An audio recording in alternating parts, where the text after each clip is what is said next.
Hey, what's up guys? Welcome back to another video, and today I'm going to be talking about the new camera I just purchased. Let's go ahead with the intro.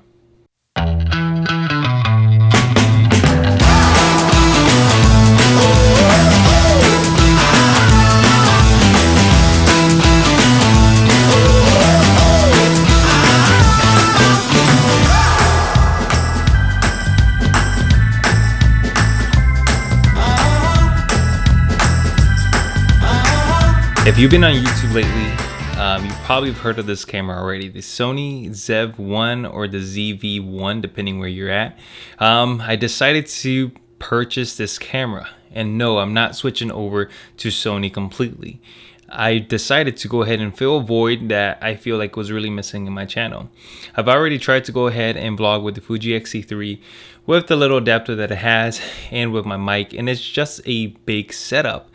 If you guys try to vlog in front of anybody or in public, the bigger the things you have, the more people are looking at you. And so I went ahead and decided to purchase the Sony ZV-1 for the reason, because I want to do more vlogs, take you guys more out instead of just being in this room, new office. I want to be able to take you guys on behind the scenes and kind of just bring you more without having to worry of a professional setup, or you know, when you have so many more features in a camera, you want to use it all, and sometimes it will limit you from actually shooting. You know, if you have way too much things you got to worry about, you're not going to go out and shoot. And so that's why I went ahead and picked up this camera.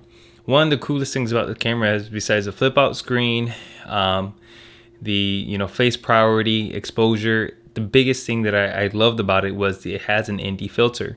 Having the ND filter just makes it so much easier for me to make sure I'm properly exposed. I can still use the 1.8 aperture and just be able to, use the camera the way I want to use it and not have to focus and worry about everything else. I wanted the Fuji X-T4 because for the YouTube channel, so I could do vlogs, so I can use my other lenses, ND filters, and stuff of that nature. But I think this camera will be a great setup. It's something that I don't have to think about. I can just pick up and go and bring you guys along with the journey. Now that things are getting better here in the state of Florida, in some aspects, not all aspects, but when related to COVID-19, our parks are open, so we're able to go. We try to maintain proper distance anytime I'm working with a model or doing couples and stuff of that nature. And so having this smaller setup and be able to bring it with me to capture some behind the scenes, it's nice. And it's not intimidating for the model or for whoever's collabing with me. It's going to be a lot more comfortable. And plus, having the flip out screen, everybody wants to see themselves. I want to see myself. And it just makes the experience overall a lot better. Now, some of you guys may be upset with me because I'm going to purchase this camera. But again, I'm not going to be spending $1,700 on the Fuji X-T4 when the Fuji X-T4 and Fuji X-T3 are very similar, have a lot of the same features, bigger battery, something, the Fuji X-T4 has over the X-T3, the in-body stabilization. I really don't care for it as much, to be honest. I love not having in-body stabilization because I can have full control of the camera. Obviously, it's a feature that you can turn off inside the body, but I don't really need it. When you have a camera, you usually want to build it in a rig or something heavier so that you're able to get just as much weight on the camera, and it makes it easier to use when you're handheld. Now, compared to using the Fuji X-T3 and a gimbal, that's just an extra accessory that you can possibly eliminate with the Fuji X-T4.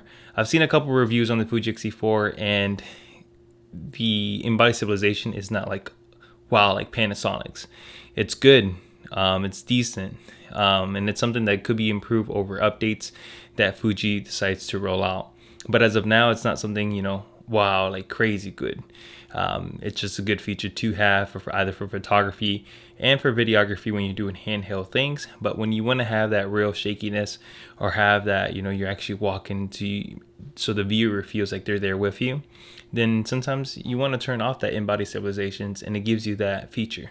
Now, something I'm looking very forward to getting this new camera is color grading. I want to see how good can this 1-inch sensor perform with a grade, and then stylizing that grade. So I want to see what kind of colors I can achieve. I'm gonna test it out and be able to see what colors it achieves already out the box, and how can I replicate or get as close to my Fuji X-T3 color grade and how it'll look. Obviously, when I shoot with my Fuji X-T3, I use 10-bit, and this camera is going to be 8-bit. I'm not looking to create a movie or create something crazy or film B-roll. No, that's not the intent of this camera. This camera is simply for vlogging and for, you know, family outings. Sometimes when I want to take something a lot smaller and I don't care, you know, I don't want to carry a camera with me, you know, a bigger camera like the Fuji X-T4 in separate lenses. Or if I'm going to an event or something, point and shoots are not going to get held at, you know, at a Bucks game or something of that nature. When you take a detachable type of camera with detached lenses, they're going to stop you. They stopped me in the past before from entering. So that's a good reason to have a point and shoot, and it's something that my wife can easily use too as well.